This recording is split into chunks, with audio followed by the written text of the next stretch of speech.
সমস্ত পুষ্প তোমরা ফুটে উঠিবে আর বৃন্দাবনের সেদিন অপূর্ব শোভা হবে। সেই মল্লিকা মালতী যদি আজ ফুটে উঠেছে, যারা বলবার কথা নয় তারাও গোবিন্দের সেই রামচন্দ্রের কথা মতো আজ ত্রেতা যুগে তারাও ফুটে উঠেছে। হরি বল হরি বল। আর কি ফুটেছে? ওই নীল আকাশের তারারাও ফুটে উঠেছে। আর যেমনই না চারিদিকে পুষ্প ফুটে উঠেছে, অমনি মা ফুল ফুটে উঠলে কারা আসে বলেন তো?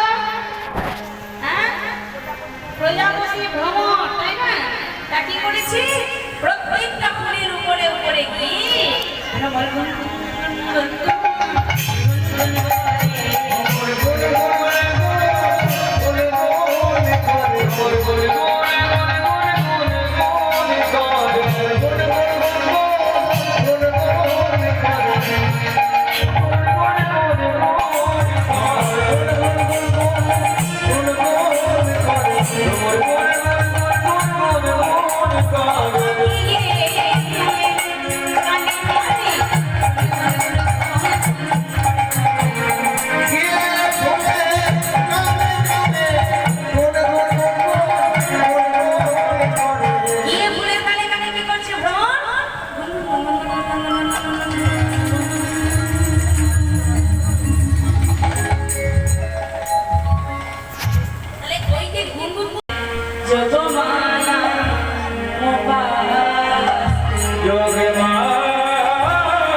জল পড়ছে গো, কি করে যাবে?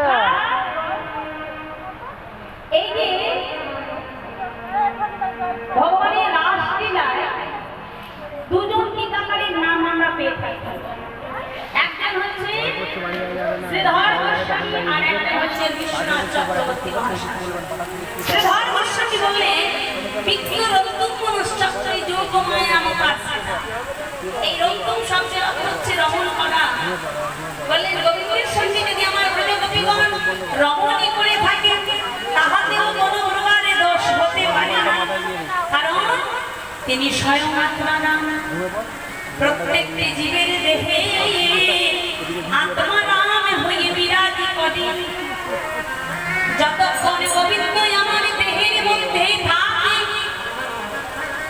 ততক্ষণ ভক্তির পিতা মাতা, স্নেহের সন্তান, ভালোবাসার স্ত্রী, ভালোবাসার স্বামী।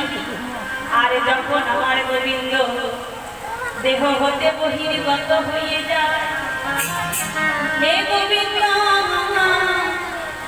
তুমি আত্মারাম হইয়া রহ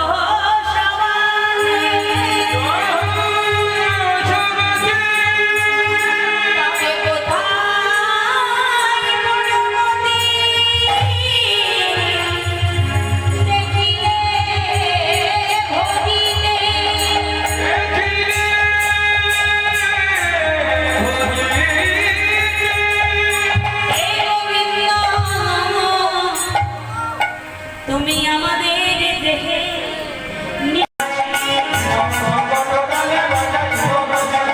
ঘনয়ঙ্গের মাঝে নাচো।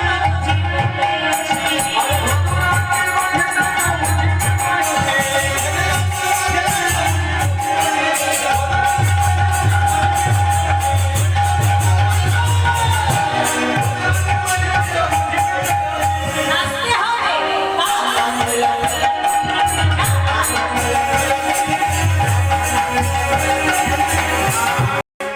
ওরা ভেঙে তোমাকে, তুমি যদি জয়লাভ করতে পারো তাহলে কি হবে জানো? তুমি যদি জয়লাভ করতে পারো তাহলে আমার এই মোহন মুরলী তোমায় দিয়ে দেব। আর যদি তুমি হেরে যাও তাহলে কি হবে গো? তোমার বেশের কাঁচুরি আমায় দিয়ে দিতে হবে। লো সখী, তুমি আমার গোবিন্দ ধনকে নৃত্য করে দেখাও, নৃত্যের নৈপুণ্যতা। রাধারানী আমার গোবিন্দ যেমন বললেন, রাধারানী আমার সেইভাবে নৃত্য করলেন। নিতাই গৌর প্রেমানন্দে হরি হরি বল।